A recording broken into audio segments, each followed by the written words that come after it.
Hello, today's video is called Uninvited. It's about how you're no longer a part of a family once you're on the outside. The reason I'm making this video is because I actually have a lot of family coming in from out of town that we're fairly close with. And my kids are still going. My mom came to pick them up just a little while ago.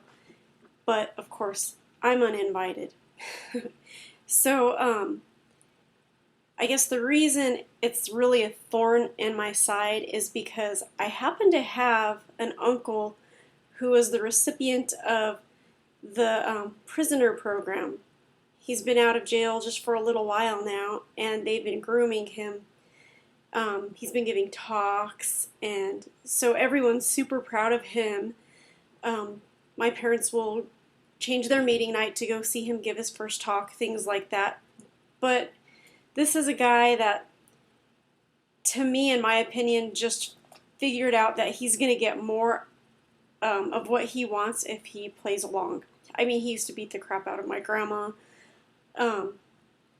and she's really all he has left, and she wasn't going along with it anymore. So she takes really good care of him now. And I can't read his heart. I don't know if he has ulterior motives or whatever. But what I'm saying, what hurts my feelings is I never did anything like that. All I had to do was disagree with something. And I also have cousins who are baptized, living in sin, which I'm not judging them. I could care less. But my family will have dealings with them because no official announcements have been made. So they're still okay to be around because it hasn't been made official yet. Long before I was officially kicked out, my parents dropped me. We didn't get invites over for dinner or even just to hang out, watch a movie, anything like that anymore. And like I said, I did want to go over some Alder book stuff. And I want to read what's on page 116 of the Shepherd the Flock book. Under item number 6, it says, if members of the congregation are known to have undue association with disfellowshipped or disassociated relatives who are not in the household, elders should counsel and reason with those members of the congregation from the scriptures. Review with them information from the God's Love book. It gives pages, all these references. Okay, I'm going to skip that. And it says, if it is clear that a Christian is violating the spirit of the disfellowshipping decree in this regard and does not respond to counsel, it may be that he would not qualify for congregation privileges, which require one to be exemplary. Exemplary. He would not be dealt with judicially unless there is persistent spiritual association, or he openly criticizes the disfellowshipping decree. So a relative who refuses to give up their relative and still wants to associate with them despite them being disfellowshipped would not be brought into a committee. It is not a committee matter. The only thing that would happen to that person is they can't talk to you spiritually, and you would not be able to be used for congregation privileges. You can't carry a mic, be a ministerial servant, things like that. But when you read the literature, they make it sound like don't even email a disfellowship person.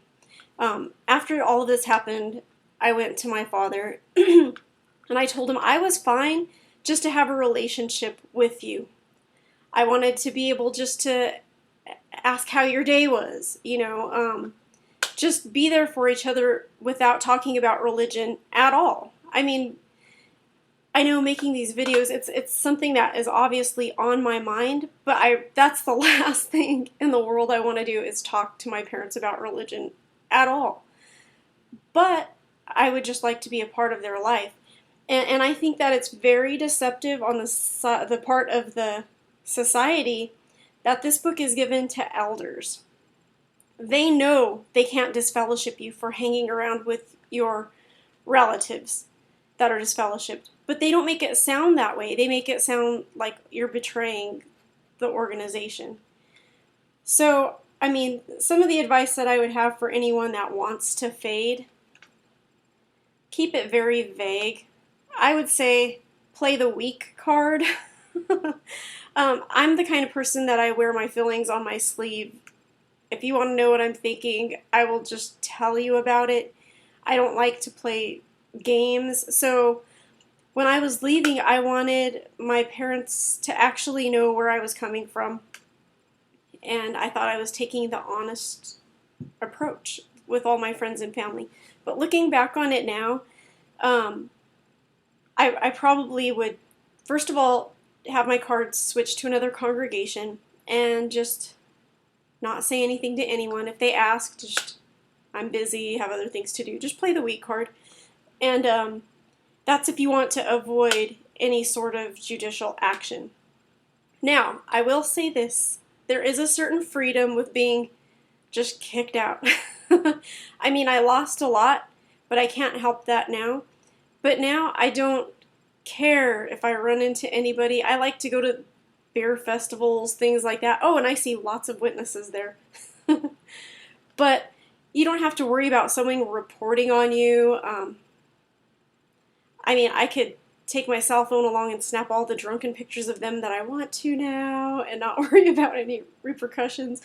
But I just don't have to walk on eggshells for anybody anymore, which is awesome. But I guess what kind of freaked me out too is about the time that I was finding things out, my daughter was getting pressured to get baptized. And I didn't want that at all. I mean, she's older than I was when I got baptized. I was baptized when I was 13. She's 14 years old. And when we decided we're not going to go to meetings anymore, my mom actually went to her and pressured her and told her she's old enough to make up her own mind now. She could go to the meetings with her if she wanted. And I told my daughter, you're more than welcome to go, because I think if you try to make something forbidden, it just makes it more tempting to find out what it's all about. I want her to see both sides. So I never tried to stop her from going to the meeting at all. But what the kicker was for me is my mom's sitting here telling my daughter that it's her choice. Her relationship with Jehovah is her choice, and that she could decide, even against my will I'm taking it, that she can go to the meetings. Well, what's funny about that is when I was at home, I didn't have that choice. The choice was, as long as I'm in their house, I go to the meetings. And believe me, when I was growing up, I did not have an easy time. And I would have rather stayed home. That would have been my choice. But I didn't have the choice that my mom told my daughter she had. Because my daughter actually does have a choice. She could either stay home with me, or she can go to the meetings with my mom. She's been invited to assemblies, and she's always chosen to not go, which is what I prefer. But anyway, I just think that it's funny that depending on what side you're on, how different the message is. Anyway, that's my daily rant, and thank you for listening. Bye.